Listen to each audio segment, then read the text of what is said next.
بہت زمانہ پہلے بغداد اپنی رونقوں، بازاروں اور علم کے چرچوں کے کارن پوری دنیا میں مشہور تھا۔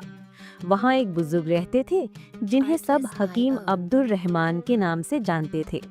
سفید داڑھی، نرم لہجہ اور گہری نظر رکھنے والے عبد الرحمن کو شہر میں ہر کوئی عزت دیتا تھا۔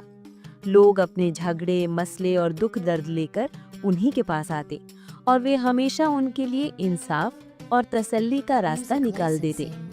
ایک دن شہر میں عجیب سا واقعہ ہوا۔ بادشاہ کے خزانے سے ایک نایاب نگینہ غائب ہو گیا۔ وہ نگینہ بغداد کی پہچان سمجھا جاتا تھا۔ خبر پھیلتے ہی شہر میں ہلچل مچ گئی۔ بادشاہ نے اعلان کیا، جس نے یہ نگینہ چرایا ہے وہ ہمارے شہر کا سب سے بڑا دشمن ہے۔ اگر یہ نہ ملا تو بغداد کی عزت خطرے میں پڑ جائے گی۔ بہت تلاش کی گئی مگر کچھ پتہ نہ چلا۔ آخرکار بادشاہ نے حکم دیا کہ یہ معاملہ حکیم عبد الرحمن کے سامنے رکھا جائے۔ شہر کے لوگ حیران تھے۔ یہ تو بہت مشکل معاملہ تھا جس کا کوئی سراغ نہیں مل رہا تھا۔ عبد الرحمن کو دربار میں بلایا گیا۔ بادشاہ نے کہا، حکیم، پورا شہر آپ کی دانائی کا قائل ہے۔ اب یہ پہیلی آپ کو ہی حل کرنی ہوگی۔ عبد الرحمن نے سکون سے کہا، بادشاہ سلامت، میں کوشش ضرور کروں گا۔ انہوں نے سب سے پہلے محل کے دربانوں اور نوکروں سے بات کی، لیکن سب نے اپنی بے گناہی کا دعویٰ کیا۔ پھر انہوں نے اعلان کیا کہ کل سورج نکلتے ہی میں شہر کے بڑے میدان میں سب سندگدھ لوگوں کو اکٹھا کروں گا، وہیں چور کا راز کھل جائے گا۔ اگلے دن سورج اگنے سے پہلے پورا بغداد اس میدان میں جمع ہو گیا۔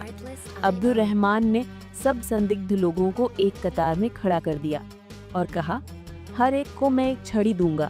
یہ چھڑیاں جادوئی ہیں۔ جس نے چوری کی ہے اس کی چھڑی صبح تک ایک بالشت لمبی ہو جائے گی۔ سب نے حیران ہو کر چھڑیاں لے لی۔ رات سب بے چین رہے۔ صبح پھر سب کو بلایا گیا۔ عبد الرحمن نے سب کی چھڑیاں چیک کی۔ سب برابر تھی، لیکن ایک آدمی کی چھڑی باقیوں سے چھوٹی تھی۔ عبد الرحمن نے ترنت کہا، یہی چور ہے۔ سب حیران رہ گئے۔ بادشاہ نے پوچھا، حکیم، یہ کیسا جادو ہے؟ عبد الرحمن مسکرائے اور بولے، یہ چھڑیاں عام لکڑیاں تھیں۔ میں نے کہا تھا کہ چور کی چھڑی بڑھ جائے گی۔ اصل میں میں نے سب کے دل پر آزمائش ڈالی تھی۔ بے گناہ آدمی مطمئن رہا اور چھڑی کو ہاتھ بھی نہ لگایا، مگر گناہگار کے دل میں ڈر بیٹھ گیا۔